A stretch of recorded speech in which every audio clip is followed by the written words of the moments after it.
Bien, pues decía, filosofía de la mente. Esto es en cierto modo puede parecer una anomalía, porque si os fijáis, en física no está incluida la filosofía de la física. En otras ciencias no está incluida la filosofía de esa ciencia. Y sin embargo, aquí, en ciencia cognitiva sí tenemos como parte integrante de la misma ciencia cognitiva la filosofía de la mente. Vamos a ir viendo un poco, a medida que vayamos avanzando, a qué se debe esta circunstancia que no deja de ser un poco especial.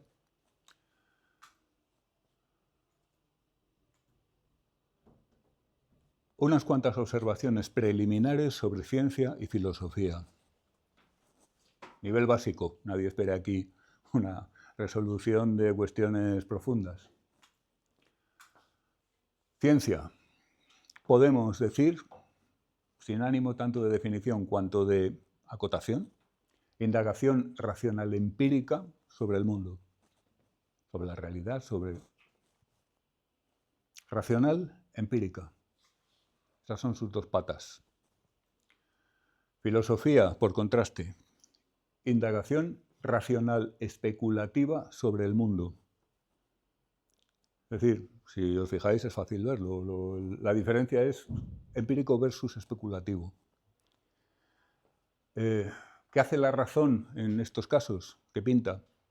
La razón permite interpretar los datos empíricos.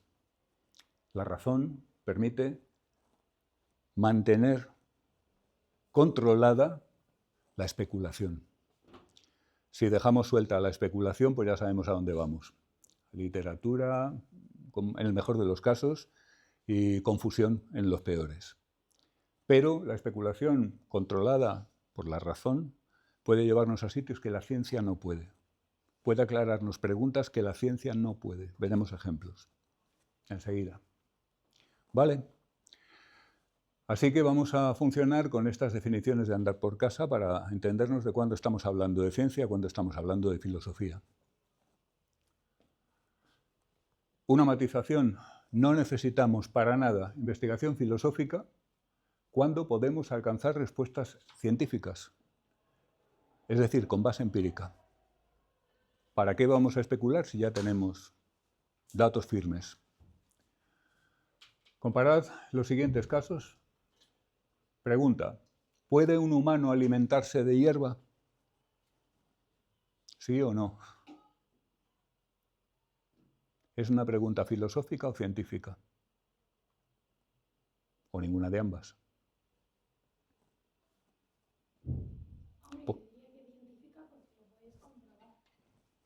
Parece bastante evidente. Aquí la empiria tiene mucho que decir. Cogemos a 50 humanos y los alimentamos solo de hierba y otros 50 humanos y les damos una dieta más variada. Si los 50 de la solo hierba se mueren, ya está resuelto, contestada la pregunta. Evidentemente no vamos a hacer un estudio así, pero sí podemos llegar por otras vías empíricas que tienen que ver, por ejemplo, con el análisis de los respectivos tubos digestivos de los herbívoros y de los omnívoros como nosotros. Si las vacas tienen 4 estómagos no es por nada, no es por diversión. Nosotros tenemos solo uno y para extraer nutrientes de algo tan poco nutritivo como la hierba, tendríamos, entre otras cosas, que hacer lo que los herbívoros, a saber, pasarnos el día comiendo, sin parar, más que para dormir. ¿Se entiende? Así que esto es una pregunta científica, absolutamente. La ciencia puede dar respuesta a esto, sin problemas, y por distintas vías, además. ¿Existen los átomos? No sé si os acordáis, hace unas cuantas clases comentamos el caso de la polémica entre Mach y Boltzmann, los dos grandes físicos, en la cual polémica Mach sostenía que los átomos no existen porque no eran observables. Era el empirismo llevado al delirio, el planteamiento de Mach. Muy inteligentemente, por otra parte. Vale, bueno, pues la pregunta si existen los átomos es científica o es filosófica. ¿Ves? Esta puede ser las dos cosas. Me explico. En el momento en que los átomos llegan a ser observados, aunque con muchas prótesis tecnológicas y demás, pues la pregunta ya pasa a ser empírica y por tanto científica. Ahora bien, ¿existen los átomos tiene un componente, tiene una forma de entenderla, que es la que combatía Mach, que viene a significar algo así como: ¿tienen existencia real los átomos? Por poner un ejemplo más evidente, existe, por ejemplo, la minoría anarquista, pongamos por caso. Podemos constatar que hay una serie de personas, y que son relativamente pocas, que defienden ideas anarquistas. Por poner un ejemplo, me da igual poner ahí lo que queráis. Pero ¿existe la minoría o simplemente hay un conjunto de personas que mantienen? Y esto ya nos está llevando al terreno de la filosofía, porque estamos hablando no ya de lo que hay en el mundo, sino de cómo lo conceptualizamos. ¿De acuerdo? Así que esta es un poquito más dudosa. En realidad, toda pregunta admite esta dualidad en alguna medida, lo que pasa es que en algunos casos es muy evidente. Yo creo que en realidad con la hierba y con los átomos no hay duda, son cuestiones científicas. Quizá no lo eran en la época de Mach, aunque sí lo eran, pero se podía decir que, bueno, como no se han observado, es una entidad teórica. Bueno, ¿y qué pasa? Que las entidades teóricas no tienen implicaciones científicas a menos que sean observables, porque en ese caso no podemos contar con los agujeros negros, por poner el ejemplo más evidente. ¿Vale? ¿Qué distingue el arte de lo que no es arte? Algo que se está discutiendo estos días bastante en el foro. Filosófica, como una casa, ¿verdad? ¿Cómo podríamos hacer un experimento para saber si algo tiene arte o no lo tiene?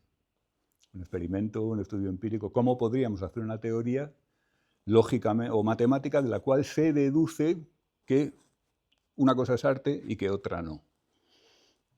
Imposible.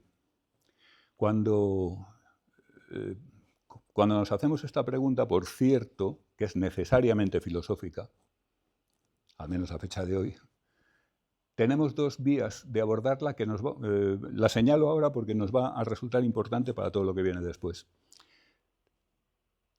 ¿Esto tiene arte? ¿Esto es arte? Este objeto, la banana esa pegada a la pared, o una cosa más seria, más, no sé, un cuadro barroco español o neerlandés, por ejemplo. Velázquez, Rembrandt. ¿Tiene arte?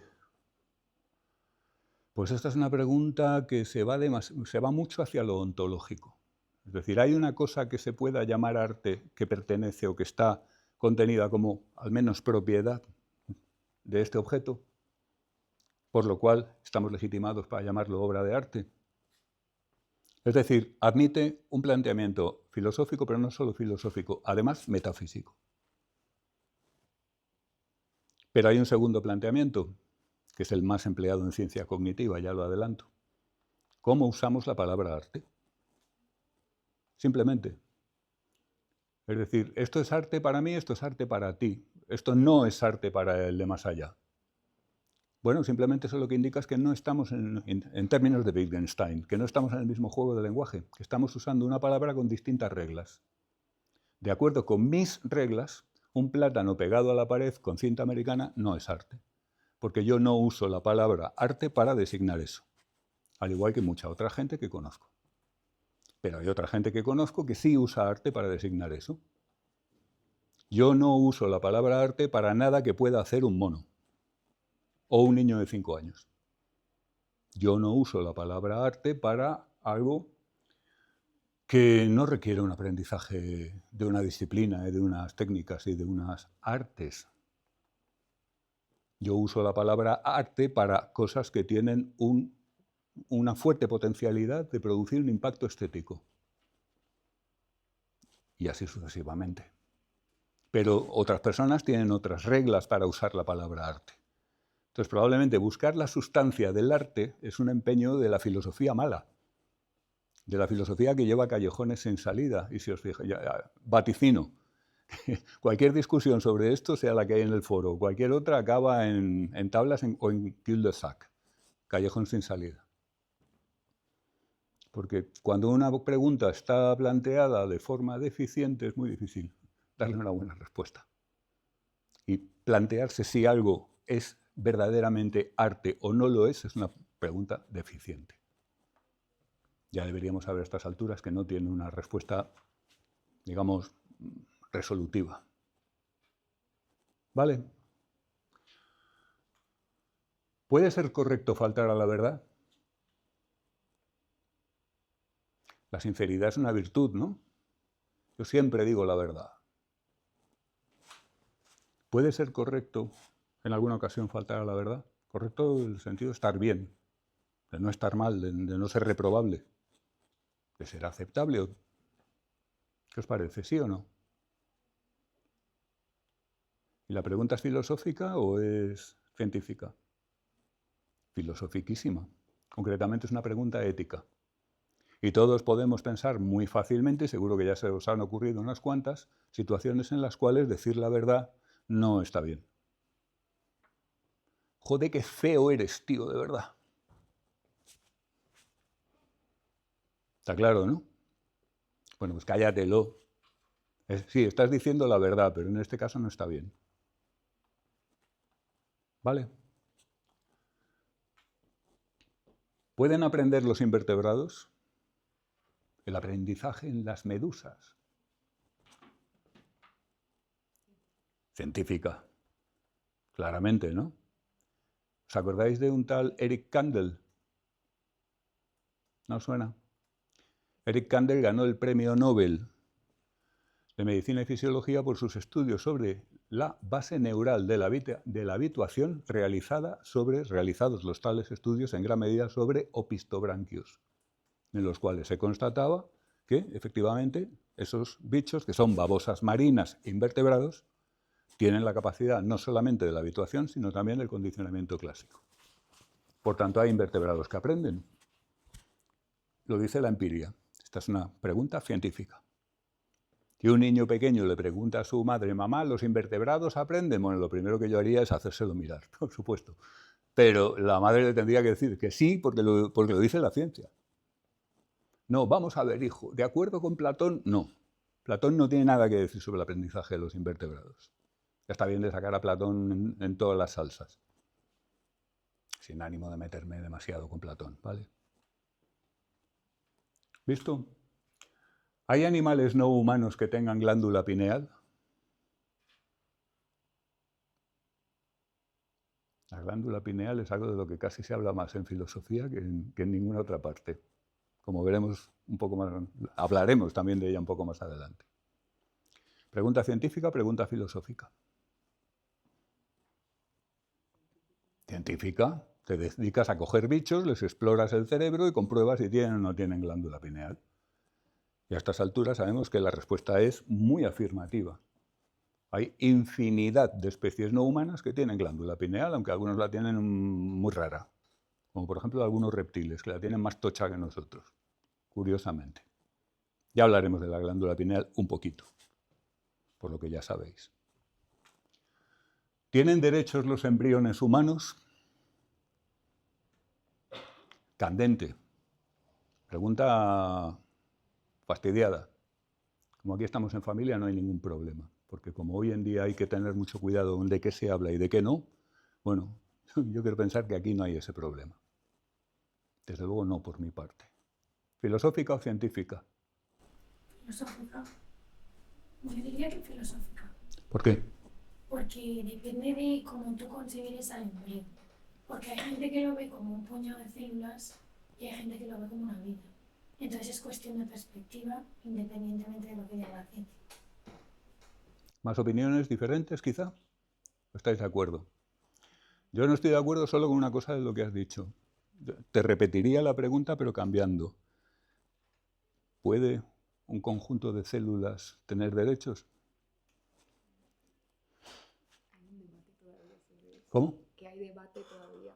Claro, claro que hay debate, pero No hay una respuesta. ¿estamos haciendo un debate de tipo científico con esto?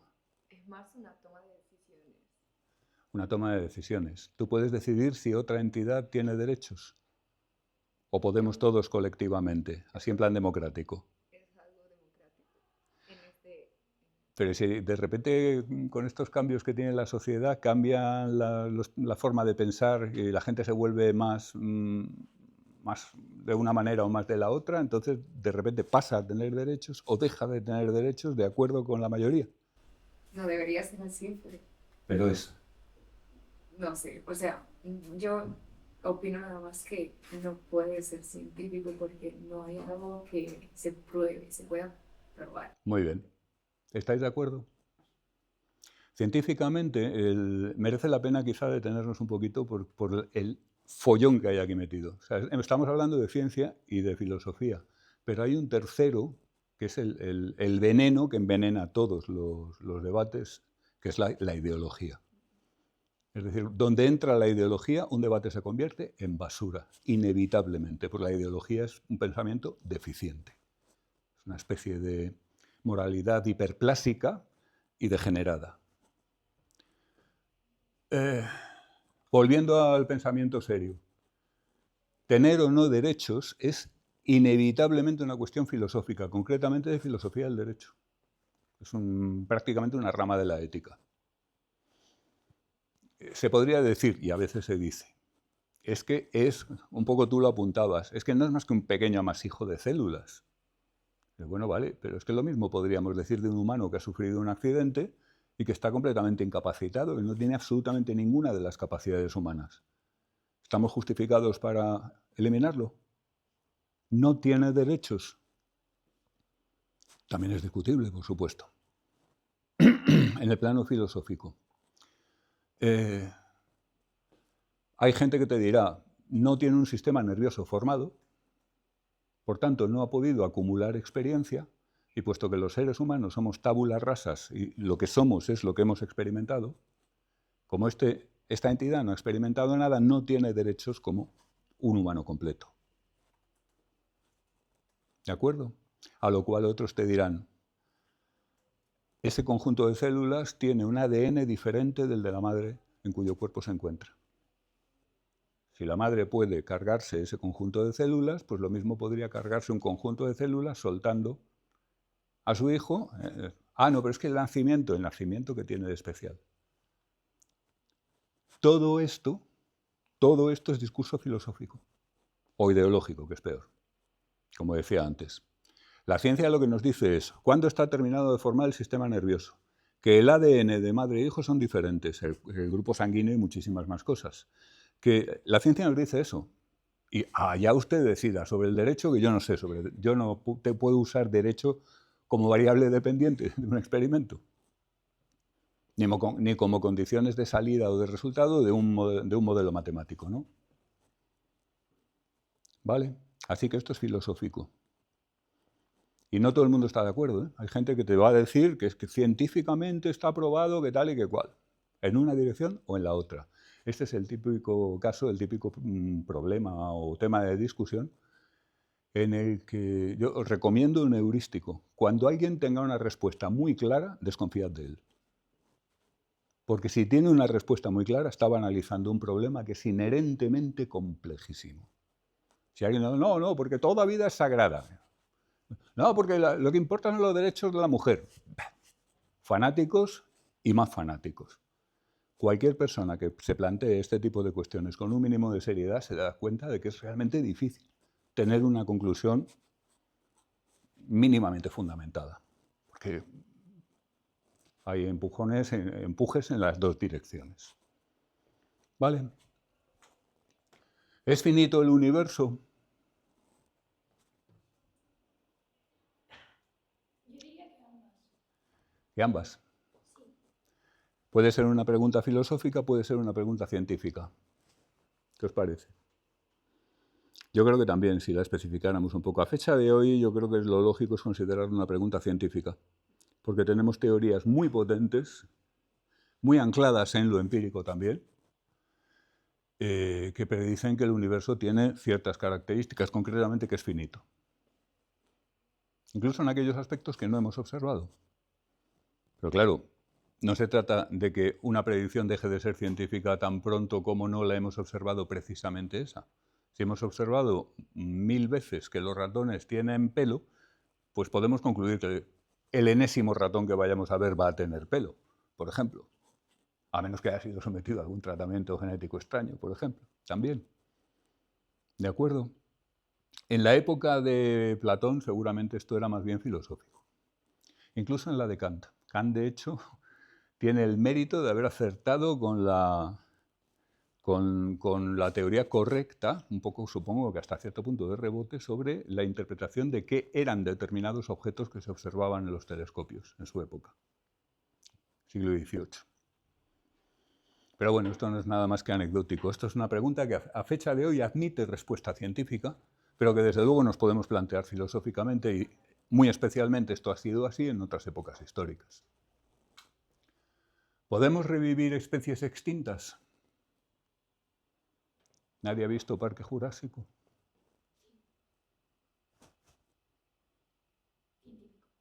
¿Cómo? Es una pregunta científica. Todavía no tenemos del todo la... Está al caer. Vamos, yo no sé si incluso ya ha habido algún caso. Así que es puramente científico.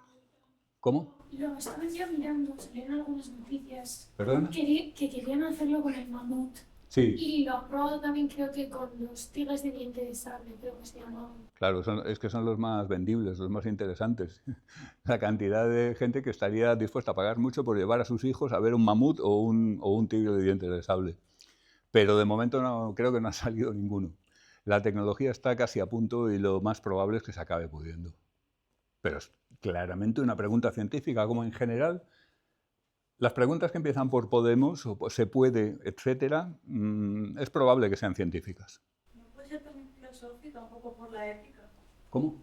Un poco por la ética, en plan de podemos revivir a más especies. Es que si interpretas ese podemos en el sentido moral, pasamos a una pregunta filosófica de pura cepa, en efecto. ¿Lo veis, no? ¿Estaría bien revivir especies extintas? ¿Qué os parece? O estaría guay. El megalodón. Hay una idea muy extraña con esto, que es que mucha gente piensa que vamos a ir al pasado, vamos a cazar a un mamut y lo vamos a traer aquí a sufrir nuestra agobiante sociedad. ¿No es verdad? Es decir, si ahora hacemos nacer un mamut, estamos haciendo nacer a un mamut que no ha vivido en las estepas siberianas de hace 150.000 años, sino que ha nacido en Chicago, por ejemplo. ¿Se entiende? Así que yo mi respuesta sería, ¿por qué no? Es decir, ¿qué mal estamos haciendo? Pero bueno, como es filosófico, haya cada cual. Filosófico encima ético, que es de las partes más, en las que la filosofía tiene menos respuestas. Como veremos al hablar de cognición moral un poco de pasada. ¿La correlación implica causalidad? Pregunta científica o técnica. O, perdón, científica o filosófica. Científica. ¿Científica? Sí, porque la respuesta es directamente que no. ¿Y el ANOVA? Que se implica la causalidad. O sea, tú en lugar de hacer un estudio correlacional, haces un estudio experimental y analizas los datos con un ANOVA adecuado, con los supuestos y tal y cual, al tipo de datos que tienes. ¿Eso implica causalidad? ¿Te permite llegar a alguna conclusión sobre causalidad? ¿Veis la trampa, no? Esto es puramente filosófico. Es como lo de los derechos del embrión. Implicar causalidad es una operación lógica de pura cepa que nadie sabe muy bien cómo resolver. ¿Se entiende? Es como si me dijeras que dos personas estén casadas implica que se quieren. Pues no, no lo implica. Y además vamos a ver casos en los que pues no se quieren porque pertenecen a culturas en que los matrimonios se hacen de otra manera. Por ejemplo, o se han casado por conveniencia. ¿Lo veis? La idea de que la correlación no implica causalidad, pero la ANOVA sí, es de una ingenuidad filosófica notable. Nosotros podemos sostener una hipótesis causal mejor con unos datos o con otros. Mejor con unos datos que con otros. Nosotros podemos afirmar más cosas en ese sentido si hemos hecho un análisis tipo ANOVA. ANOVA o T-de-Student, me da igual. Una prueba que vaya más allá de la covariación entre dos variables, dos o más. ¿Se entiende? Pero de ahí a implicar causalidad. Implicar es una palabra muy fuerte. Significa que la causalidad se sigue de.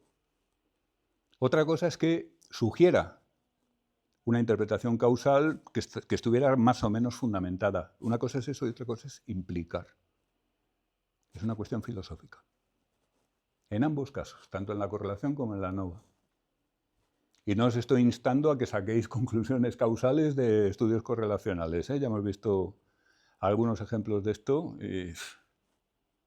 y muy mal. ¿De acuerdo? ¿Existe la belleza más allá del observador? Dicho de otro modo, ¿hay alguna base objetiva en la belleza? ¿Filosófica o científica? Filosófica. ¿Todo el mundo está de acuerdo en que es filosófica? Pues yo no del todo. Creo que podría ser las dos. Por ejemplo, si la belleza depende del observador, entonces dependerá de características del observador que a su vez dependerán de cómo ha evolucionado el observador, cómo se ha construido.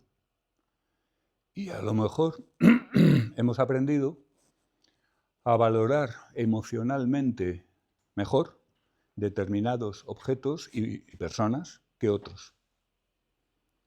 Dicho de otro modo, a lo mejor el hecho de que nosotros consideremos más bellos los rostros humanos simétricos que los que son drásticamente asimétricos, a lo mejor tiene una base empírica muy clara. A lo mejor se puede retrotraer a la teoría de la evolución. ¿Se entiende? Esto lo podéis, los rostros, las formas corporales, lo podéis llevar a donde queráis. Una piel muy uniforme, del color que sea, por cierto, una piel sin irregularidades apreciables, nos está hablando de salud. Entonces, a lo mejor es bueno que tú tengas una sensación de belleza al ver eso, porque entonces tiendes a reproducirte con gente más sana, mejorando las posibilidades de tu descendencia de salir adelante. Así que cuidado.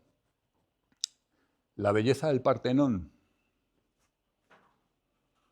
pues yo diría que es puramente filosófica, porque ni siquiera estamos hablando de algo que puedas decir simetría.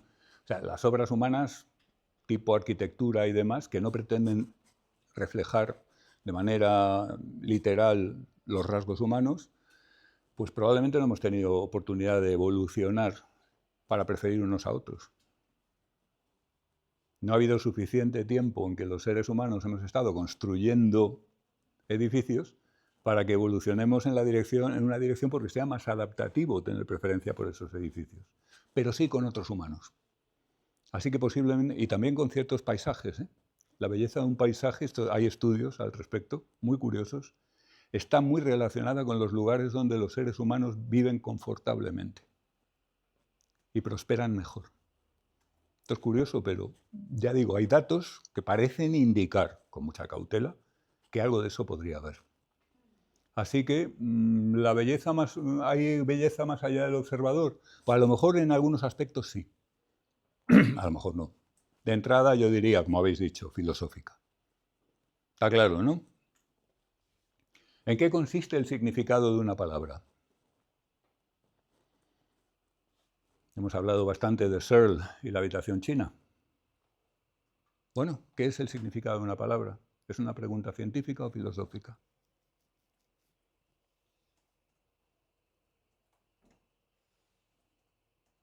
¿Veis cómo no es tan sencillo, aunque lo parecía? Eso es lo que quiero ilustrar sobre todo, que no es tan fácil. Significado. Es uno de los problemas filosóficos de toda la vida. ¿Tiene algo que decir la ciencia? Podría. Supongamos que asumimos un concepto del significado parecido al concepto wittgensteiniano 2 que os decía el otro día, según el cual el significado de una palabra es su uso. Podríamos hacer un análisis socioscópico de cómo se usa una determinada palabra. De hecho, esto ya se ha hecho en algunos casos. Y concluir que el significado de la palabra empíricamente es un conjunto de reglas con las cuales la mayoría de la gente usa esa palabra. Podríamos. Con lo cual, entonces los filósofos nos dirían que eso es incorrecto. Inmediatamente. Pondrían como hienas, os lo garantizo.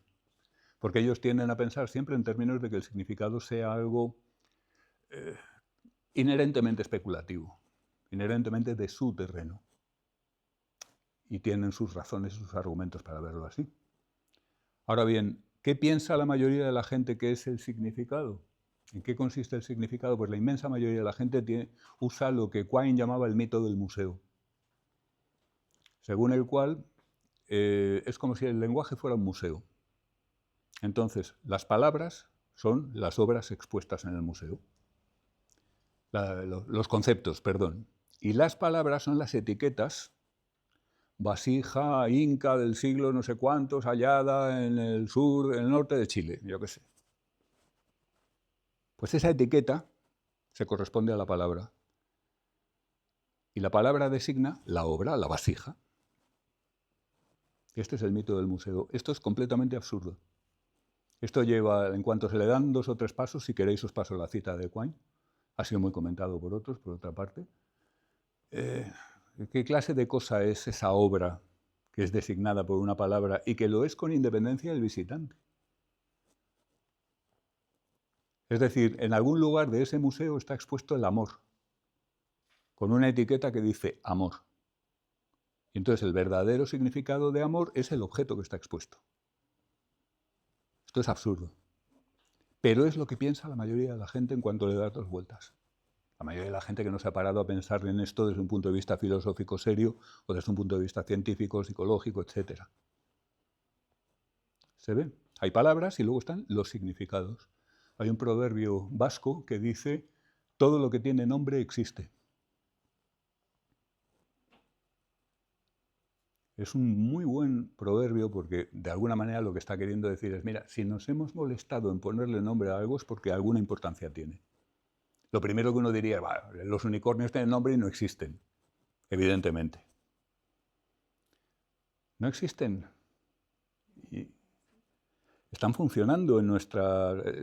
La cantidad de ejemplos de unicornios que se ponen cuando se habla de filosofía. ¿Existen los pitufos? ¿Existen los Pokémon? Y entonces viene alguien y te dice: oye, los Pokémon a mí me marcaron. Mi vida está súper influidísima por los Pokémon. ¿Sabéis lo que son los Pokémon? Sí, ¿verdad? Todavía os pilla. Entonces, algo que tiene poderes causales hasta el punto de modificar aspectos de la trayectoria vital de un ser humano, me vais a decir que no existe. Si tiene poderes causales, ¿cómo no va a existir? La piedra filosofal movió a la gente. La búsqueda del dorado en América movió a la gente. Si tiene poderes causales para cambiar el mundo, ¿cómo vamos a decir que no existe? Así que todo lo que tiene nombre existe. Bueno, esto, en principio, es filosófico. Bajo determinadas condiciones del concepto de significado lo podríamos reciclar en científico. Pero lo que intento ilustrar con todo esto sencillamente es que no es tan sencillo. Que si empezamos a dar vueltas, salen más cosas. ¿Vale? ¿Alguna observación?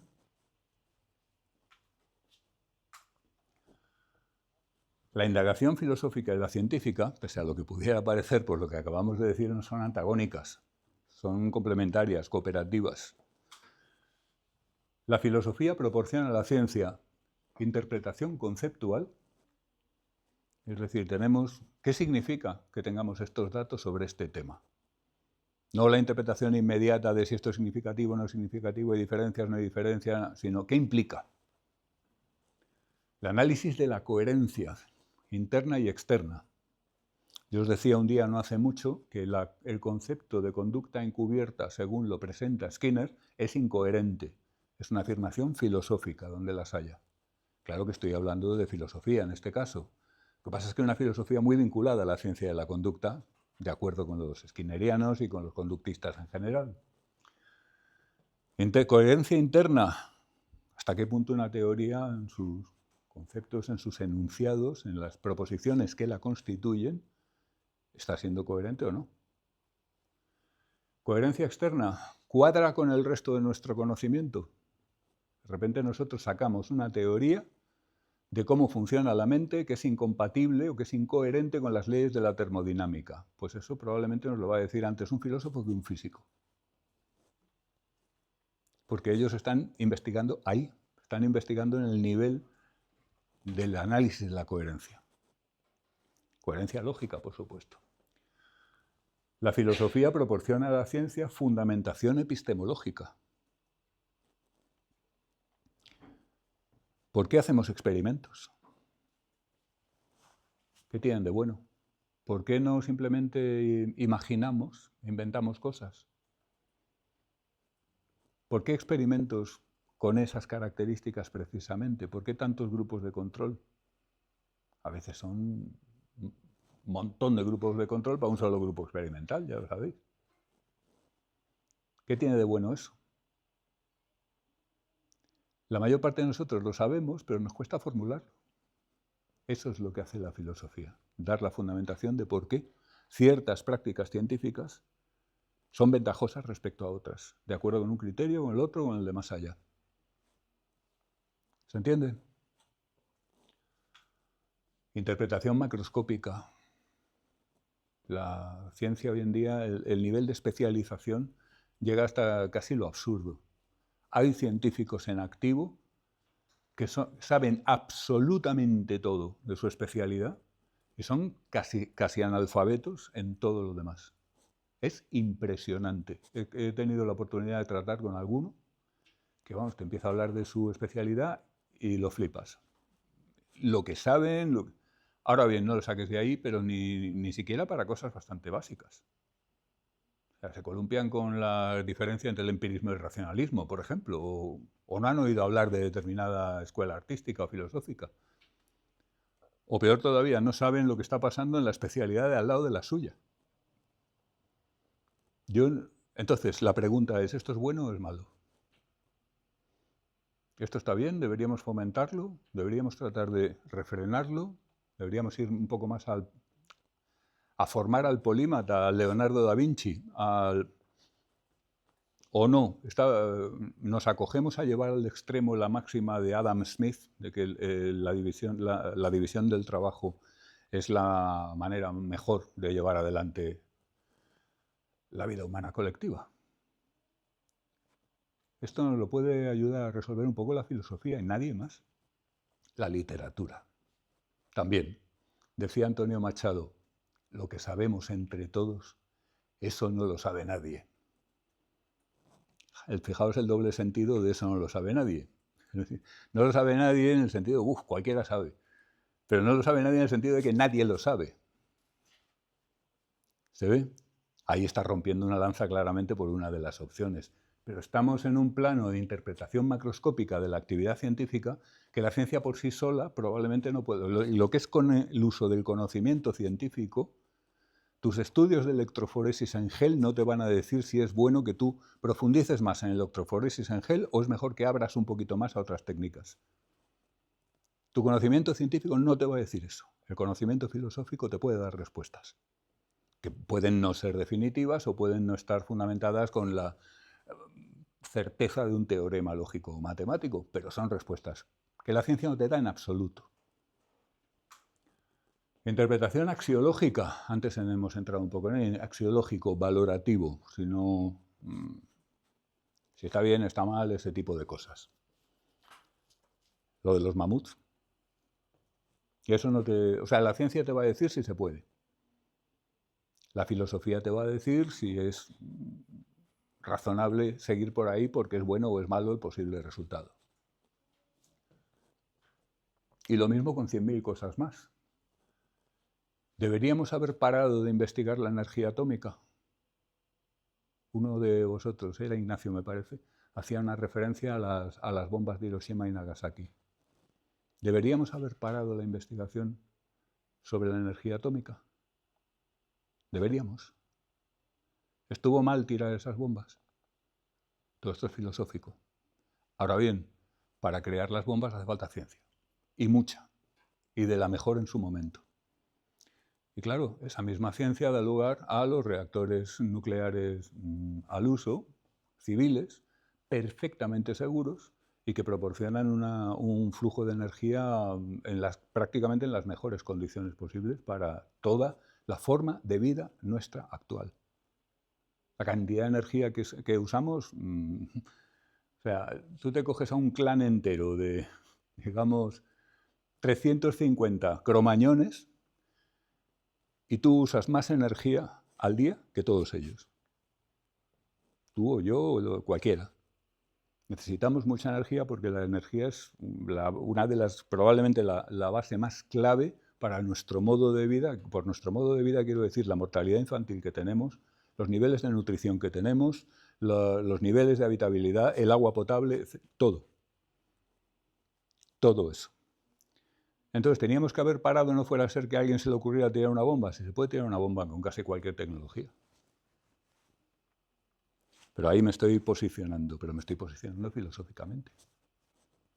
Cuando tú determinas que la proporción de uranio 235 en los yacimientos naturales de todo el planeta Tierra es de 0,07% respecto al uranio 238, que es el isótopo más abundante, eso no te va a decir si tienes que hacer una bomba o no, si tienes que parar la investigación o no. No, eso te está diciendo cómo son las cosas. Nada más. Vale, pero si quieres hacer una interpretación axiológica, a lo mejor algunas líneas de investigación deberíamos pararlas. Yo personalmente, ojo, tiendo a pensar que nunca, jamás, bajo ninguna circunstancia hay que parar una línea de investigación. Si acaso lo que hay que hacer es controlar lo que los desaprensivos puedan hacer con sus resultados. Pero no parar la investigación. Pero hay otra gente que te puede argumentar filosóficamente que hay buenas razones para detener determinadas líneas de investigación científica. Pero estamos en filosofía, y es algo que la filosofía aporta a la ciencia, porque la ciencia no lo puede generar por sí sola. Metas programáticas. Un ejemplo muy sencillo. La filosofía conductista plantea como meta fundamental de la psicología conocer bien a fondo, ¿alguien tiene una escopeta?, los procesos de aprendizaje. Aprendizaje, precisamente.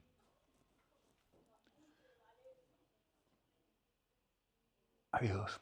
La psicología cognitiva tiende a centrar más los programas de investigación en el razonamiento, el lenguaje, la memoria. ¿Se ve? Pero eso es por la filosofía de cada cual. ¿Se entiende? Juicios de relevancia. ¿Qué es importante y qué no lo es? Pasa un poco lo mismo que con los juicios axiológicos. ¿Qué deberíamos investigar más? ¿Dónde deberíamos poner más dinero? ¿Qué deberíamos impulsar o favorecer y qué deberíamos detener? Ha habido durante bastantes años, esto ha sido duro para algunos, la psicología de la inteligencia se consideraba irrelevante e incluso dañina, porque tenía algunos resultados bastante incontestables que no eran acordes con la moral pública. Entonces se empezó a tener verdadera, o sea, vamos, los datos de financiación son claros. Se dejó de poner dinero para las investigaciones en psicología de la inteligencia, cuando sí se estaba poniendo en psicología de la personalidad, o en psicología del aprendizaje por condicionamiento, o en muchas otras áreas. Ahí hubo un bajón que claramente estuvo relacionado con juicios de relevancia y también, en este caso, con juicios de carácter valorativo. Esto es malo. Estamos diciendo que la gente es diferente y la gente es igual. Esto es malo. ¿Se entiende? Un rector de esta universidad, para nuestra vergüenza, llegó a decir, pero ¿para qué tenéis que investigar eso? No voy a decir el nombre, pero se lo merecería. Bueno, y así sucesivamente. La ciencia proporciona a la filosofía algo sólido de lo que ocuparse. La filosofía demasiadas veces es una ida de olla por los cerros de Úbeda sin control ninguno. Hay muchísimo de eso. No voy a citar tampoco autores o líneas, pero es muy claro. O sea, hay cosas que se llaman a sí mismas filosofía, que tú las lees y dices, pero ¿esto de qué está hablando? Son, en algunos casos, en los casos más extremos, queda perfectamente claro que es palabrería vacua, que no aporta absolutamente nada, y la prueba de ello es que nunca tiene ningún tipo de acumulación. Y que la importancia viene dada por el nombre, el criterio de autoridad. El criterio de autoridad, ahí donde lo veis. Lo ha dicho fulano, por tanto. ¿O qué quería decir realmente el maestro? La hermenéutica. Bueno, pues cuando los filósofos aprenden ciencia y cuando los filósofos se ocupan de temas que o bien son la propia ciencia o bien están, de alguna manera, soportados por algún resultado científico, están pisando un terreno mucho más sólido, no están simplemente hablando por hablar. Lo cual no es broma. La ciencia proporciona a la filosofía confirmaciones y refutaciones. La filosofía hace la ciencia le va comiendo terreno a la filosofía históricamente. Cosas que antes eran filosofía, ahora son ciencia. Temas. Por cierto, ¿habéis oído decir esa frase de no hay nada tan absurdo que no lo haya sostenido algún filósofo? ¿No habéis oído esa frase nunca? Es de Marco Tulio Cicerón y muchas veces se utiliza por parte de los científicos para descalificar a los filósofos. El típico físico o químico que le dice al filósofo, no ha habido nada tan absurdo que no lo haya defendido algún filósofo. Cuando Marco Tulio Cicerón vivió y escribió, por tanto, en el siglo I a.C. En el siglo I a.C., filósofo incluía astrónomo, matemático, naturalista, es decir, los físicos y los químicos harían bien en andarse con ojo antes de hacer ese tipo de críticas, porque resulta que ellos están en el lado malo también. Pero bueno, a lo que voy. Algunas veces la filosofía va por delante de la ciencia porque simplemente todavía no tenemos los resultados empíricos que nos permitirían dirimir una cuestión científicamente. Entonces lo hacemos racional, especulativamente, es decir, filosóficamente. Bueno, pues finalmente algunas veces llega la ciencia y te dice, pues tenéis razón filósofos, pero os equivocabais en esto otro. O filósofos, esto no era porque hemos demostrado que no sé qué. Empíricamente, ¿se entiende? Esto naturalmente ojalá ocurriera más a menudo, porque nos permitiría trabajar en dos capas. Una avanzadilla intelectual que va tratando de hacer las especulaciones racionales más acertadas y una segunda línea científica y empírica que va comprobando hasta qué punto eso se puede sostener o no. Pero tampoco ocurre tanto. ¿Vale? ¿Alguna observación hasta aquí? Filosofía de la mente, evidente, indagación racional especulativa sobre la mente. Hay dos tipos de cuestiones en filosofía de la mente, ya lo adelantaba antes. Primero, ¿qué es la mente? La mayoría habréis leído el diálogo ese de la lectura del preludio filosófico y habréis podido comprobar cómo se produce un diálogo de besugos cuando las preguntas se hacen así a pelo. Quizá entre filósofos no. Vamos a darles el beneficio de la duda, pero ¿qué es la mente? A mí es una pregunta que me parece de entrada sospechosa de ser estéril. De entrada. Con mucha intención, en el diálogo ese, los personajes son todos gente relativamente joven, pero ya no estudiantes. Son gente en torno al doctorado. Con lo cual, y además ninguno de ellos tiene una formación filosófica clara, al menos en filosofía de la ciencia. Pero alguien formado en filosofía de la ciencia a lo mejor puede con esta pregunta y puede hacer algo útil con ella. No lo podemos descartar, a priori, evidentemente. Ahora, a mí no me huele bien. Hay una sustancia mental, del mismo modo que hay una sustancia que es el agua, o que hay materia física, o hay causas mentales. Acabo de tomar una decisión. Acabo de ejecutar esa decisión. ¿Se ve? Lo hacéis muy a menudo, no aquí necesariamente, pero los estudiantes muy frecuentemente tienen algo en su mente que suponemos es causa de una serie de contracciones en la musculatura. Para levantar la mano tienes que ejercitar el deltoide, el tríceps, etc.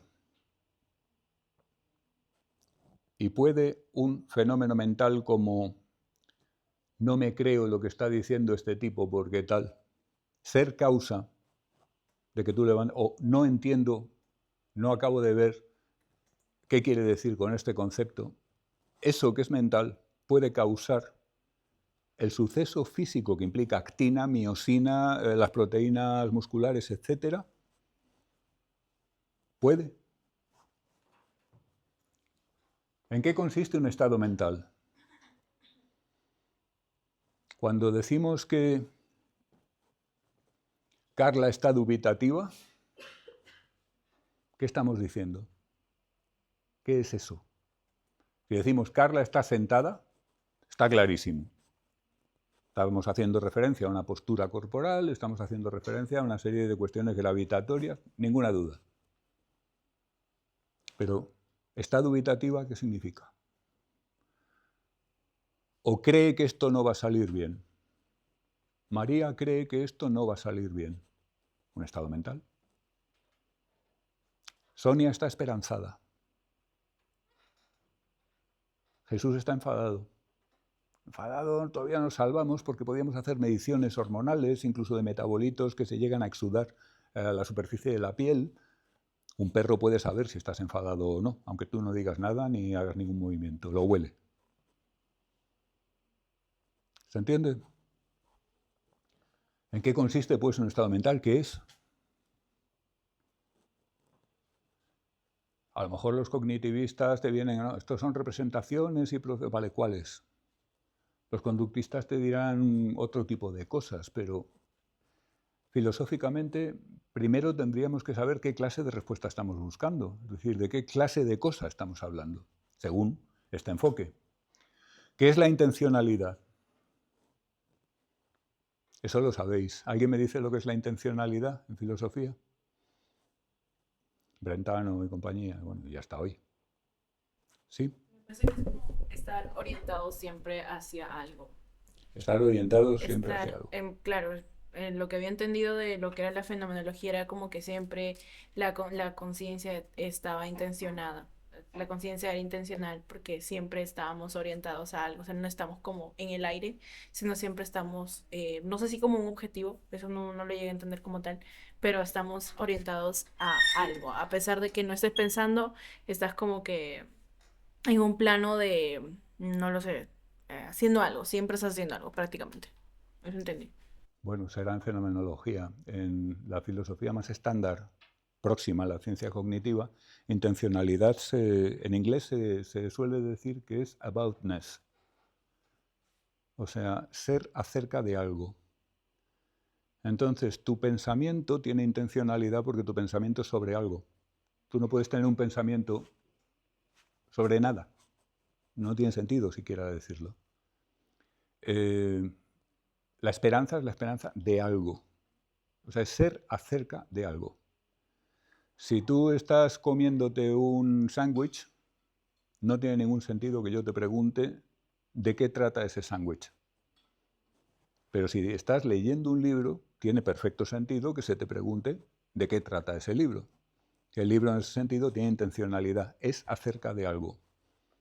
Se supone que los estados mentales no solamente son acerca de algo, sino que se definen precisamente y se individúan por aquello acerca de lo que son, es decir, por su contenido. Pero para esto hay que hacer mucha filosofía y nada de ciencia. Esto es previo a la ciencia.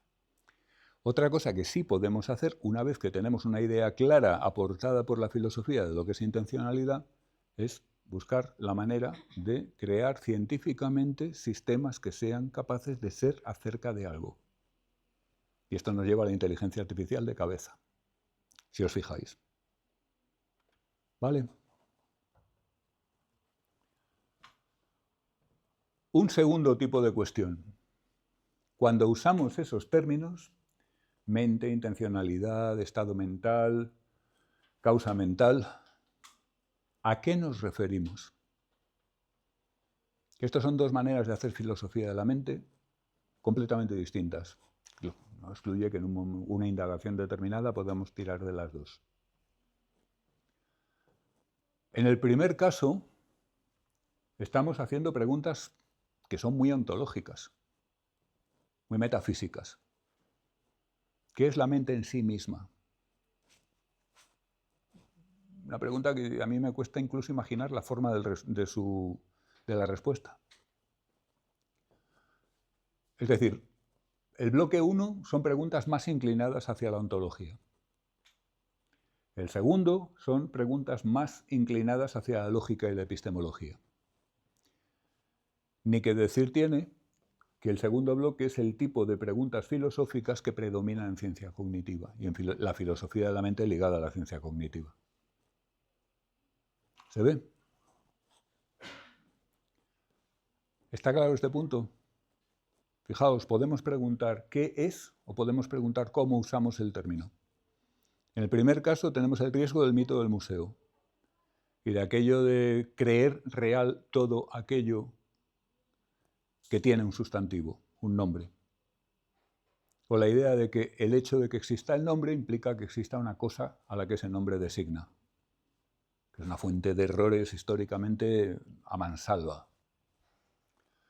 En el segundo caso, nos estamos preguntando un poco parecido a lo de cómo usamos ese término. Cuando nosotros usamos los términos mentales, ¿cuál es el referente? Estado mental. ¿A qué clase de cosas se refiere? Que no es lo mismo que preguntar qué es un estado mental en sí mismo. ¿Veis la diferencia? En los ejemplos que tendremos que ver más adelante quizá resulte más claro. ¿Vale? Temas en filosofía de la mente. Psicología natural, que vamos a empezar a tratar inmediatamente. El problemón cuerpo-mente, probablemente el tema central de la filosofía de la mente a lo largo de la historia. Intencionalidad y significado, que es lo que mencionábamos brevísimamente hace un momento, que tiene un calado como problema verdaderamente extraordinario. La conciencia fenoménica, que en buena medida es un problema que todavía no está listo para tratarlo científicamente, por lo cual la mayor parte del tratamiento es filosófico. No obstante lo cual, vamos a ver algún estudio empírico en el tema correspondiente, que es bastante desconcertante en cuanto a sus resultados, por cierto. El tema del libre albedrío, también lo hemos hablado un poquito en el foro. ¿Somos libres o estamos destinados a hacer determinadas cosas y no otras? Estamos predestinados, somos mecánicos, somos deterministas en cuanto a sistemas. O bien tenemos una libertad que hace que el conocimiento de todos los detalles de tu estado ahora no permita predecir tu acto a continuación. Yo aquí personalmente tiendo a adoptar un enfoque muy pragmático. Es decir, para mí es perfectamente evidente que una de las personas que está aquí es más libre que una persona que está en la cárcel. ¿Tiene más de qué? No lo sé. Yo lo que sé es que puedo establecer un orden, igual que con la inteligencia. Yo con un test puedo hacer un orden, concretamente una estructura algebraica de orden parcial, que me ordena a la gente por inteligencia. ¿Qué es la inteligencia? No necesito saberlo para hacer eso. De hecho, no lo sabemos. Y lo hacemos. Pues aquí lo mismo. Es fácil imaginar situaciones de mayor o menor libertad de un ser humano. Ahora bien, esto viene de la teología, porque es completamente esencial para toda la articulación de las religiones organizadas. Si no tenemos libre albedrío, no tiene ningún sentido que nadie nos condene, ni nos premie, ni nos salve. Porque si yo he hecho lo que estoy obligado a hacer, lo que no puedo evitar hacer, si mi Dios me ha construido de tal manera que yo voy a hacer eso sí o sí, ¿por qué luego me va a premiar o a castigar? No tiene el más mínimo sentido. Y sin embargo los calvinistas lo mantienen, mantienen esta contradicción tan curiosa. Estamos predeterminados, de antemano desde el principio de los tiempos, Dios ya sabe a quiénes va a salvar, pero aquí nos tiene a todos. Y a los que no va a salvar, pues, si un niño se comportara así con sus hámsters, pensaríamos que es psicópata. Pero bueno,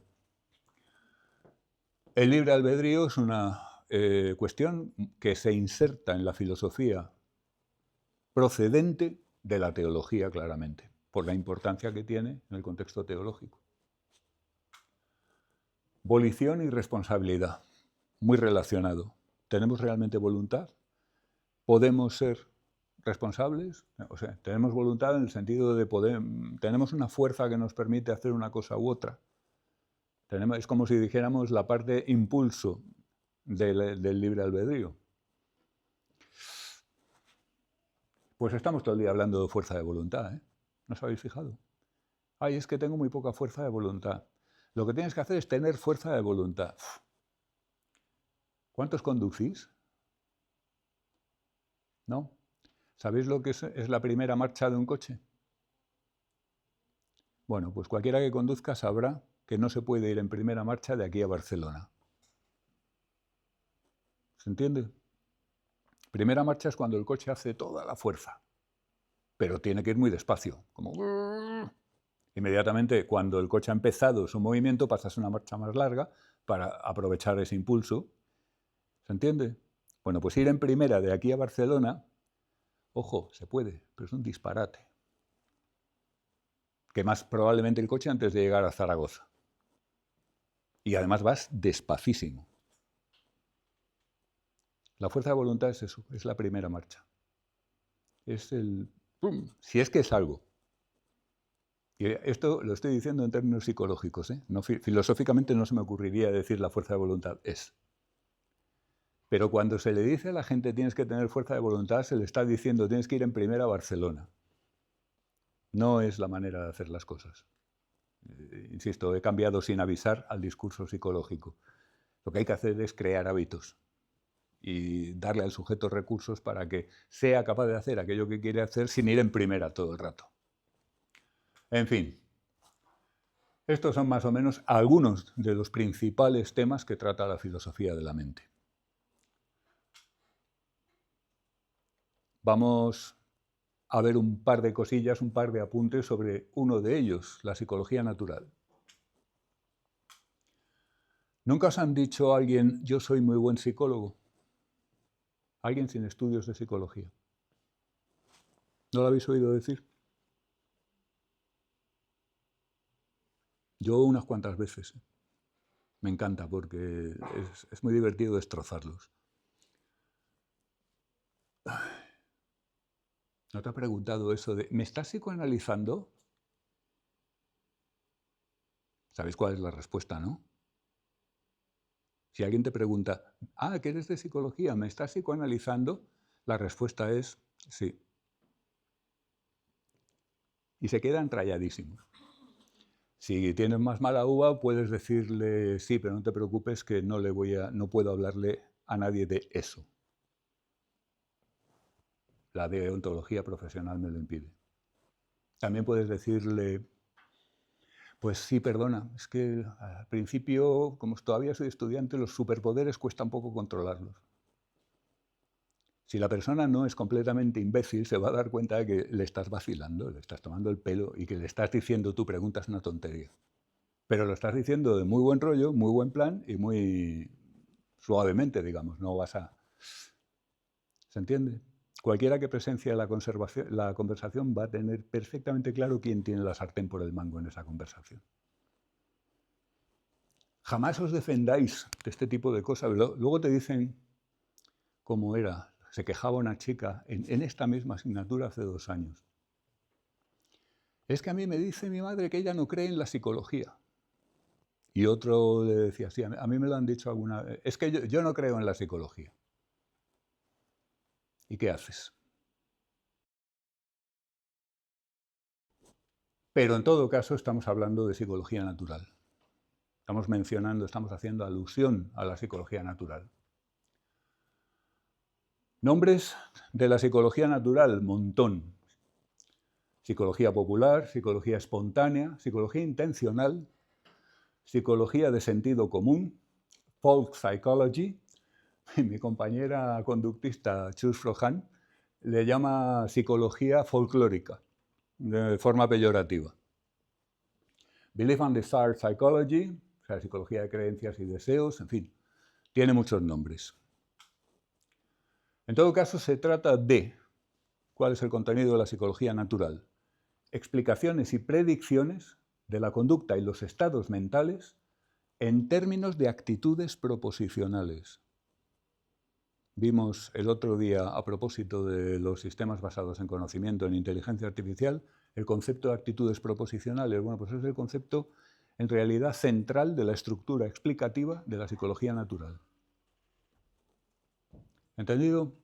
¿Os acordáis de lo de las actitudes proposicionales? ¿No estuvisteis los mismos en la clase? ¿Os lo digo rápido? ¿O no? No merece la pena. ¿Sí?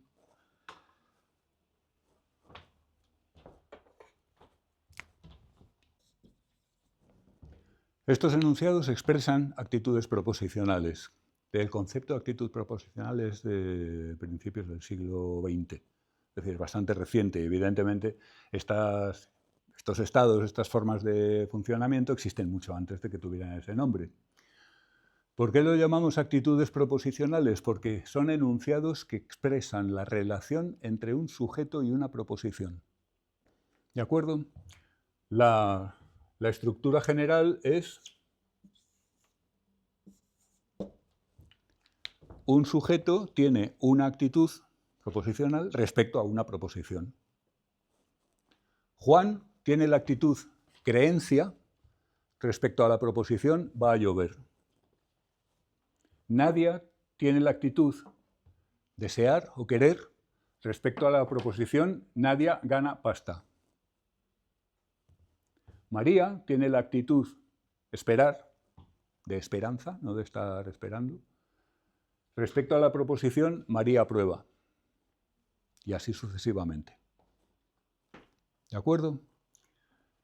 Bueno, pues la idea por la cual se desarrolló todo el concepto de la actitud proposicional era el problema lógico de que cuando metes cosas como creer, desear, etcétera, en la maquinaria de la lógica te la cargas, se rompe. Como si metieras una pieza metálica en un engranaje, o sea, te la cargas. Entonces se han desarrollado, a partir de este planteamiento, se han desarrollado lógicas que manejan correctamente las actitudes proposicionales. ¿Vale? Os ponía el ejemplo el otro día, respecto a esto del mal funcionamiento de la lógica, que, por ejemplo, María está sentada junto a Juan. Un enunciado, supongamos que es verdadero. María está sentada efectivamente junto a Juan. Juan es concejal de Alcobendas. Supongamos que también es verdadero. Entonces se sigue que María está sentada junto a un concejal de Alcobendas. ¿De acuerdo? Está claro, ¿no? Si ambas premisas son verdaderas, la conclusión, María está sentada junto a un concejal de Alcobendas, necesariamente es verdadera también. Lógica elemental. Pero ahora sustituimos estar sentada junto a por algo que tenga que ver con creer o con desear. María cree que Juan es simpático. Juan es concejal de Alcobendas. Vamos a suponer que ambas cosas son verdad. ¿María cree que un concejal de Alcobendas es simpático? No se sigue. Puede que sí y puede que no. Con estar sentada funciona la lógica. Con creer que es simpático no funciona la lógica, porque hemos metido una actitud proposicional, lo que ahora llamamos una actitud proposicional. Entonces, la lógica normal, las lógicas clásicas, lógica de enunciados, el cálculo cuantificacional de primer orden, las lógicas típicas de toda la vida no funcionan bien con los predicados psicológicos, creer, esperar, temer, etc., que son los que forman las actitudes proposicionales. Entonces ha habido que crear una forma lógica, que es esta, la actitud proposicional, para poder manejarlos correctamente. ¿Vale? Para poder manejarlos correctamente en lógica. Pero cuando nos ponemos a analizar la psicología natural, nos encontramos con que en general consiste en, como tal psicología, en dar explicaciones, en hacer predicciones basadas en actitudes proposicionales. ¿Entendido? ¿Está claro esto ya? ¿A todo el mundo? Bien. ¿Qué vamos a tener como explanandum? Comportamientos, acciones, respuestas, reacciones emocionales, pensamientos, ideas, las proposiciones. Va a llover, ganar pasta. Y como explanans, creencias y deseos, fundamentalmente. Supongo que la terminología os es familiar. En la lógica de la explicación se denomina tradicionalmente explanandum a aquello que se quiere explicar. ¿Vale? Si yo hago una teoría del comportamiento inteligente, pues lo que yo quiero explicar es el comportamiento inteligente. Mi explanandum es el comportamiento inteligente. Y explanans es lo que se utiliza para explicar. Si el explanandum es el comportamiento inteligente, yo puedo utilizar como explanans, por ejemplo, un conjunto de conceptos computacionales. Que si buffers, que si pilas, que si inferencias, etc. ¿Vale? Bueno, pues en la psicología natural, el explanandum, lo que queremos explicar son comportamientos, acciones, respuestas, lo que es natural que explique una psicología. Y el explanans, lo que vamos a usar para explicar son creencias y deseos. De ahí la denominación de psicología de creencias y deseos. Pero esto es muy alambicado, ¿eh? No está del todo claro que son todos solo creencias y deseos. A los filósofos, todos los filósofos de la mente, cuando se refieren a la psicología natural, te van a decir que es la psicología que utiliza como explicaciones creencias y deseos.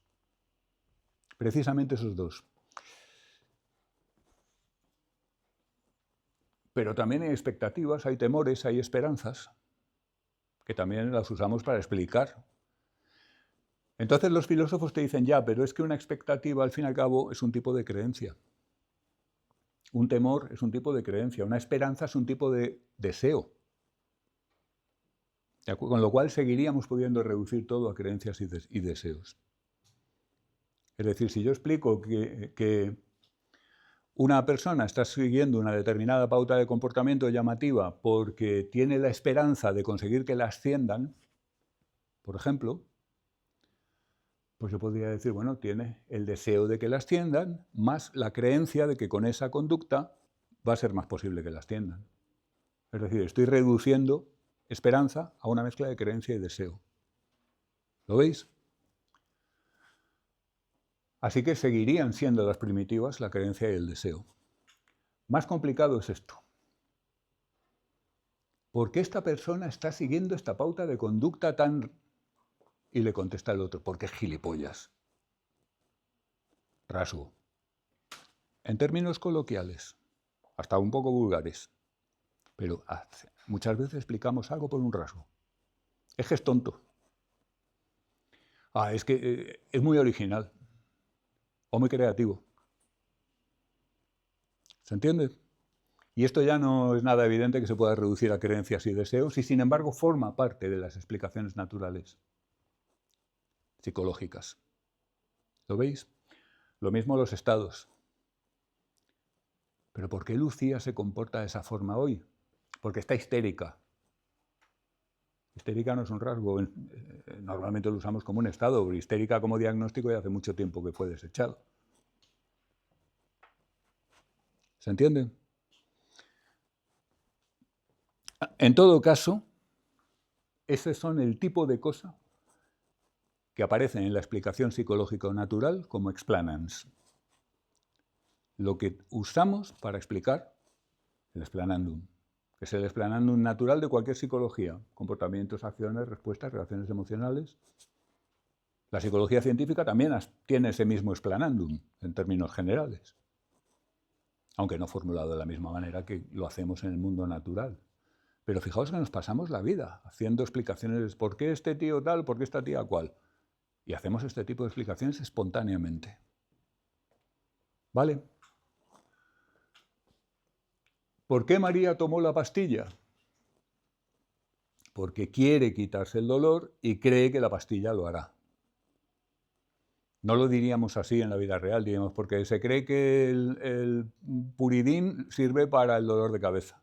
Y estamos dejando elíptico que ella tiene dolor de cabeza, pero lo estamos diciendo. ¿Se entiende? ¿Por qué Carlos se ha enfadado? Porque cree que le están ninguneando. Insisto, estaréis de acuerdo conmigo en que estos son diálogos muy normales, aunque aquí están muy simplificados, para que quepan. ¿Por qué no ha venido Nuria? Porque cree que cae mal a muchos de nosotros.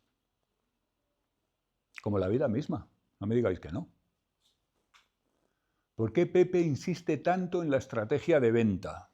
En una reunión le dice uno al otro, oye, Pepe, ¿por qué está tan pesado en la estrategia de venta?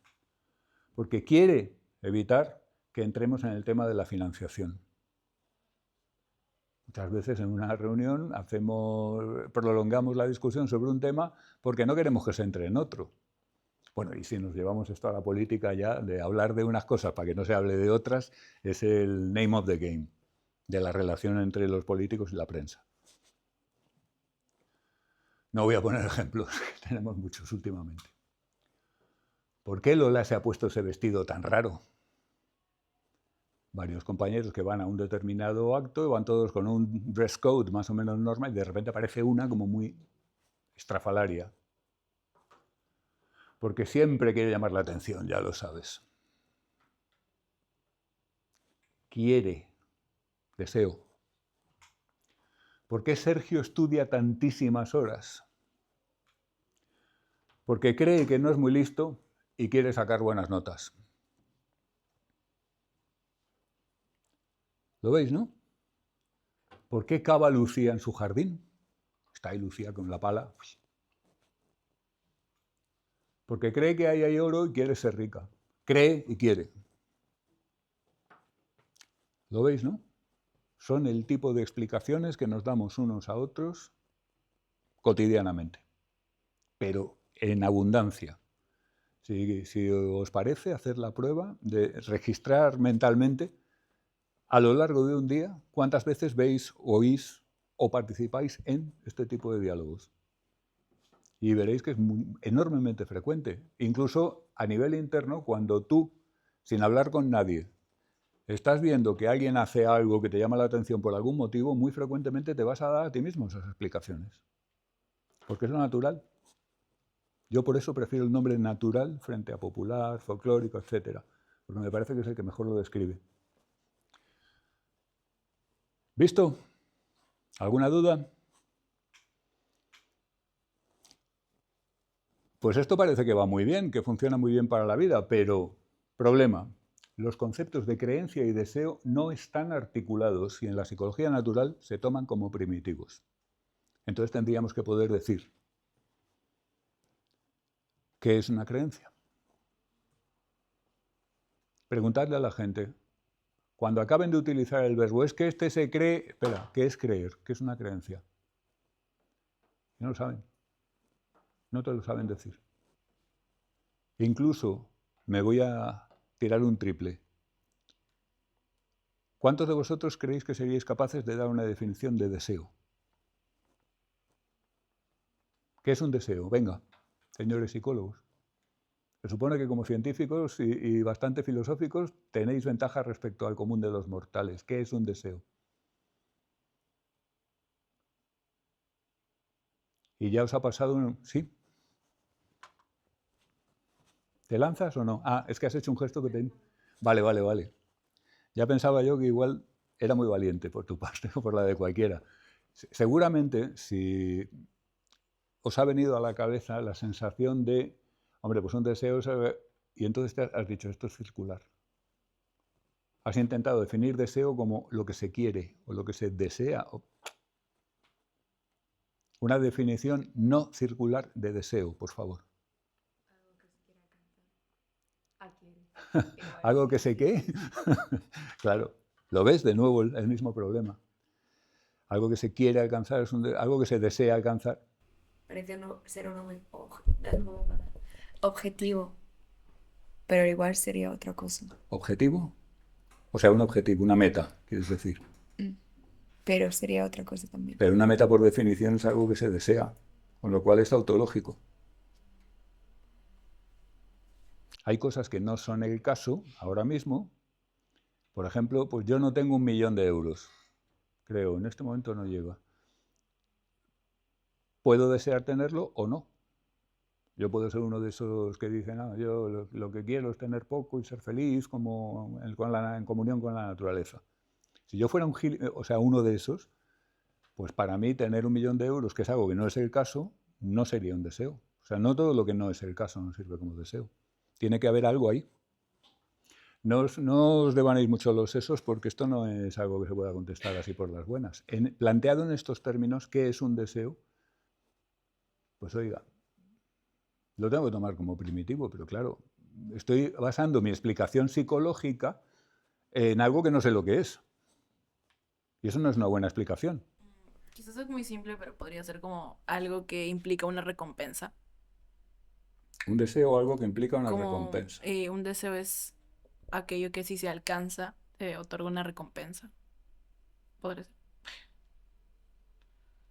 Pues es que uno puede desear demasiadas cosas que no es fácil cualificar como recompensa. Pero si lo deseas es porque lo ves Yo puedo como que te desear va que a a dar mi una compañero le vaya recompensa. muy mal porque en realidad le odio y le tengo envidia.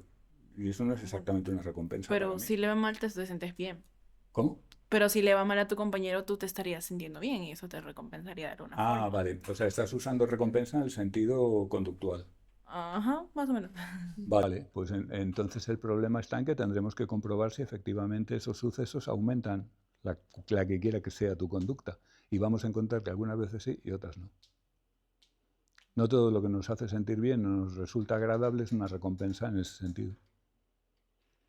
Sin contar con que el hecho de que te haga sentir bien ya podría resultar tautológico con respecto a algo que deseas. Todo lo que te hace sentir bien lo deseas, necesariamente, porque si no, no hablaríamos. ¿Entiendes lo que quiero decir? Fíjate, por ejemplo, el condicionamiento lo podemos definir como una situación en la cual un organismo con suficiente sistema nervioso aprende una asociación entre un estímulo y otro segundo estímulo, o entre una conducta y un estímulo. Clásico y operante respectivamente. Ahí no incurrimos en la más mínima circularidad. Pero en el caso de deseo, si hablamos de deseo en términos de recompensa, en términos de bienestar, no digamos en términos de algo que queremos, pues no nos hemos salido de la tautología. Es decir, no es una definición independiente que podamos encontrar eventualmente un caso en el que no se cumpla, o todo este tipo de cosas, estas propiedades que conviene que tengan los conceptos científicos. Pero es un muy buen intento, ¿eh? Además es buena idea intentar lo conductual cuando nos falla lo filosófico, en general. ¿Lo veis, no? Pero insisto, es que no es una cosa... Yo no os voy a decir ahora la respuesta correcta es tal, pero no la tengo. El concepto de deseo no es un concepto técnico. Ese es el problema. Y por tanto no está definido ni acotado técnicamente. El concepto de deseo lo podemos usar como explanandum, no como explanans. Es decir, yo puedo intentar explicar por qué una persona está en un estado que yo llamo de desear tal, utilizando como explanans fenómenos conductuales, ambientales, hormonales, fisiológicos de otro tipo, etc. Entonces voy a explicar por qué esa persona está en el estado de deseo que yo cualifico como aquello que explica su conducta para tratar de obtener. Pero en todo esto no lo estoy definiendo, lo que estoy haciendo es intentar explicar por qué se produce un deseo en un momento dado, en un sujeto dado. Pero es completamente distinto que yo utilice el deseo para explicar otra cosa. ¿Se ve? Así que se trata de conceptos primitivos que no están articulados, que no son técnicos y que no se sabe muy bien a qué aluden exactamente. Con la creencia, si os fijáis, ya los que estuvierais hace 2 clases o una o no sé cuántas, vimos cómo hacíamos una operativización completa del concepto de creencia con los sistemas basados en conocimiento. ¿Os acordáis? Variables, cláusulas, reglas. Las reglas son creencias, las cláusulas también. Demostración, operan como tales cuando ponemos a funcionar el sistema. Operan exactamente igual que como pensamos que operan las creencias en los seres humanos. Es decir, tenemos resuelto el tema de las creencias en un ámbito determinado y con unos supuestos determinados. Pero en la psicología natural no. La gente que aplica la psicología natural no sabe cómo funciona un KBS. No tiene ni idea. Probablemente ni siquiera saben que existen. ¿Se entiende? Así que creencia y deseo son ideas muy poco aptas para explanans de nada.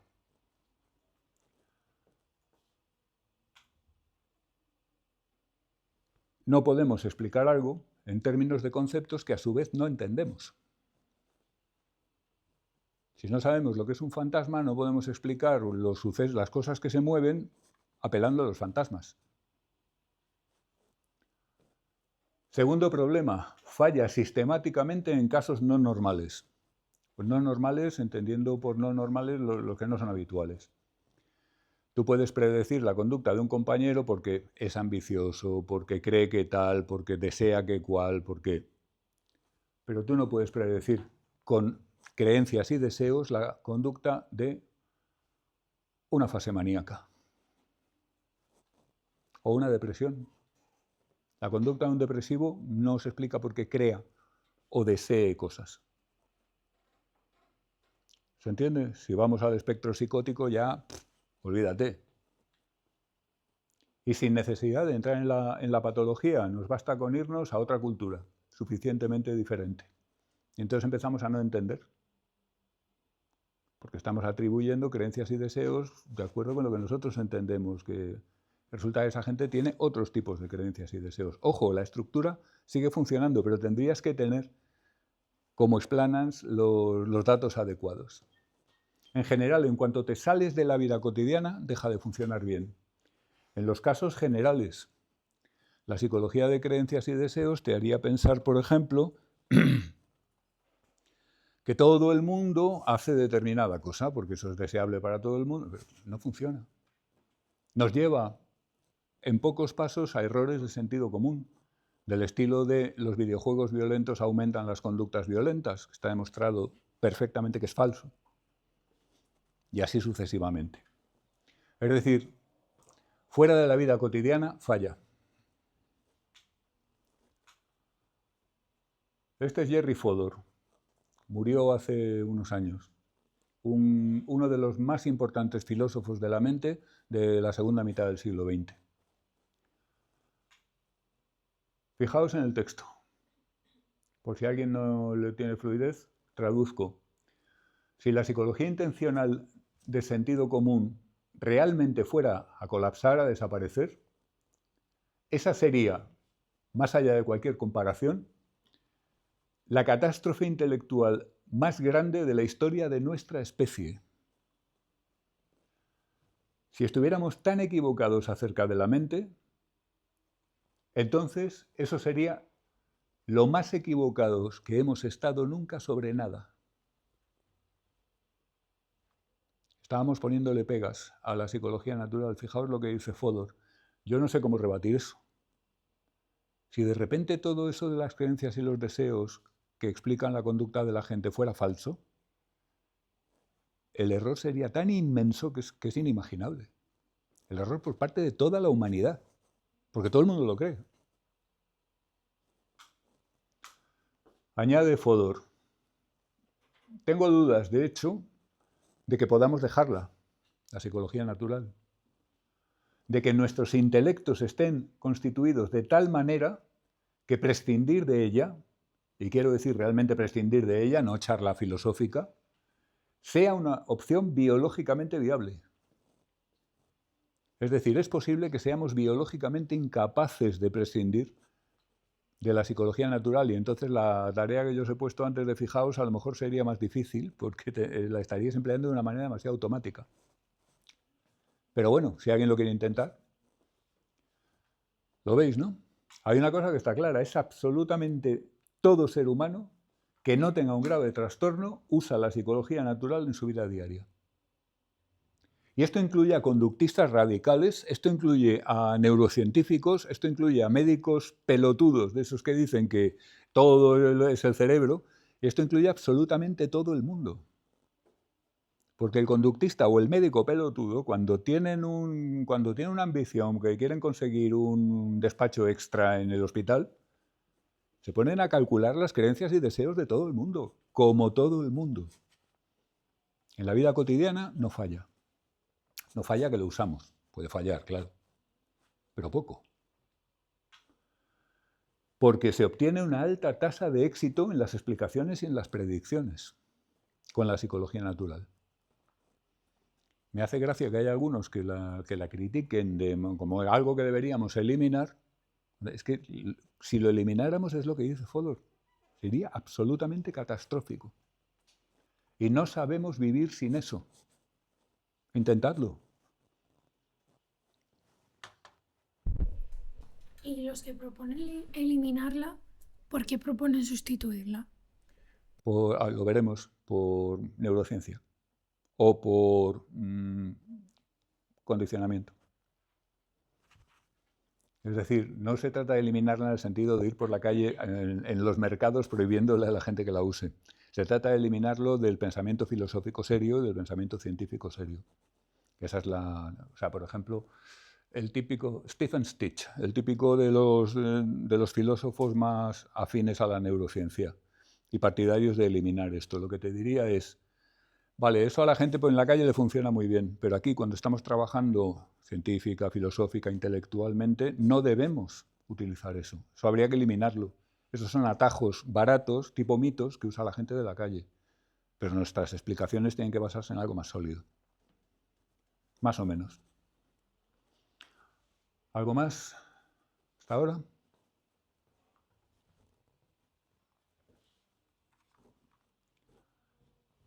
Una alta tasa de éxito en sus explicaciones y predicciones. Quedaros con el dato, ¿eh?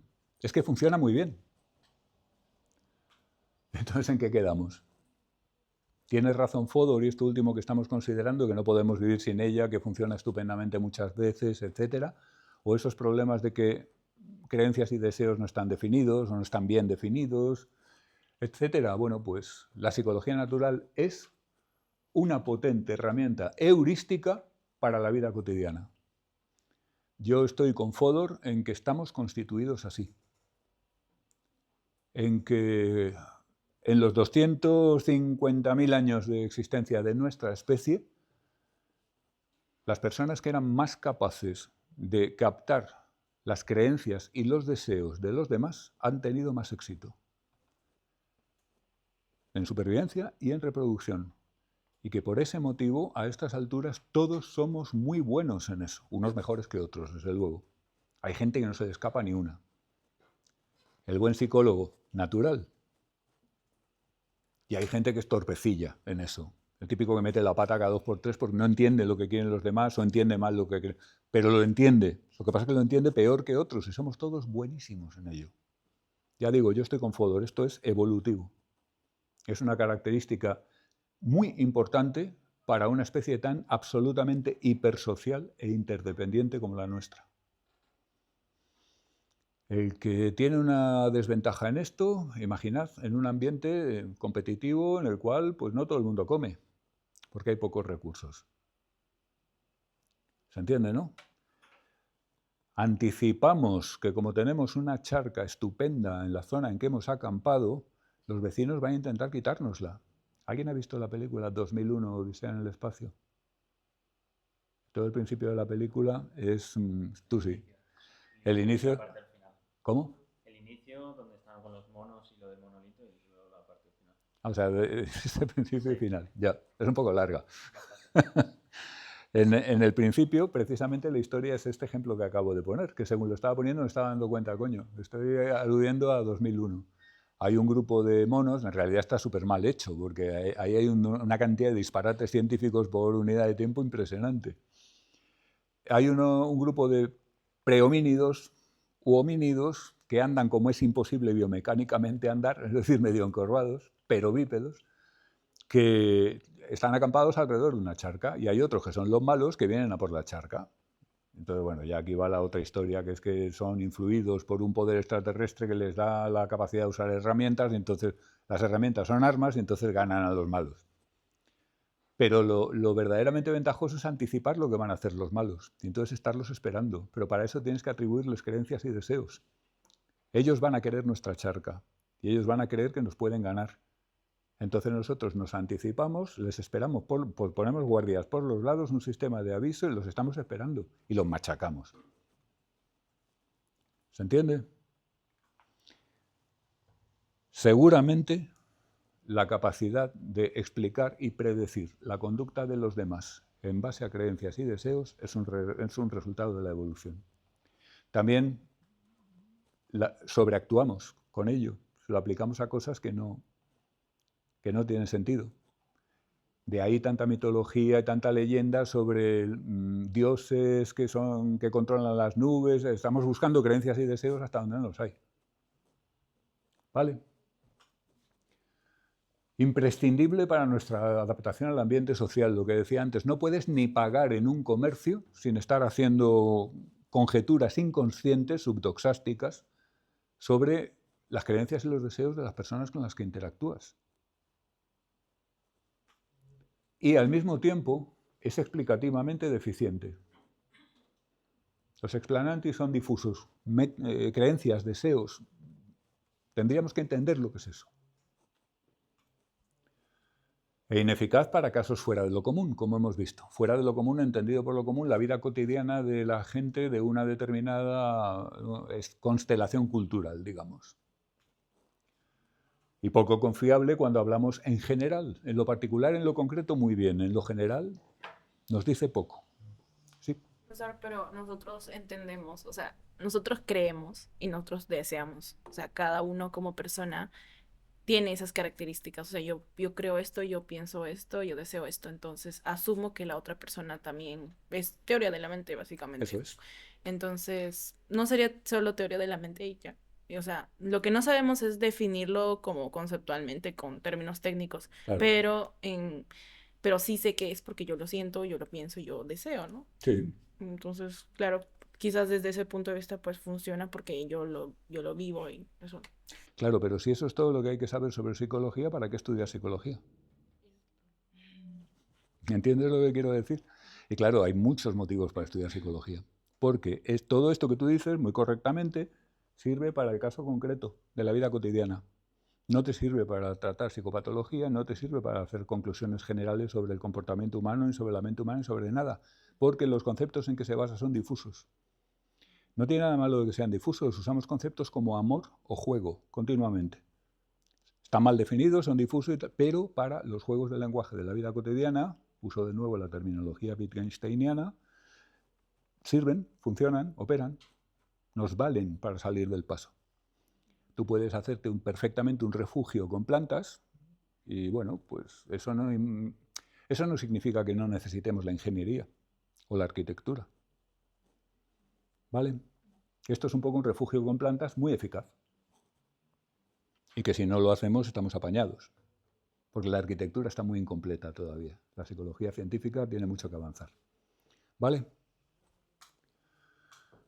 Por tanto, concluyendo, la psicología natural, que es en lo que estábamos, no puede reemplazar a la psicología científica. Tu amigo puede ser un buen psicólogo en el sentido natural, queriendo con ello decir que entre la capacidad de atribuir con eficacia creencias y deseos a los demás, él estaría en un centil 90. Es una capacidad cognitiva, en definitiva, como la aptitud espacial, si queréis. Soy muy buen psicólogo significa estoy en el centil 90 de atribución de creencias y deseos con éxito para explicar la conducta de los demás. Y está muy bien, perfecto. ¿Se entiende? Pero no puede reemplazar a la psicología científica, que es capaz de habérselas con los casos anormales o inusuales o demasiado diferentes y obtener conclusiones de carácter general sobre cómo funciona el comportamiento, cómo se determinan los estados mentales, etc.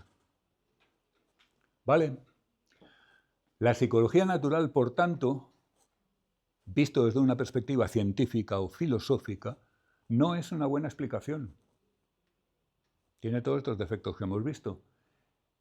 Es un objeto de explicación para la ciencia cognitiva. Es explanandum, no explanans. La ciencia cognitiva, esto también lo dice Fodor, y están de acuerdo con otros filósofos de orientaciones muy distintas, la ciencia cognitiva debería llegar a ser capaz de explicarnos científicamente por qué la psicología natural funciona tan bien. ¿De acuerdo? Esa es la relación. No es que compitan, no pueden competir.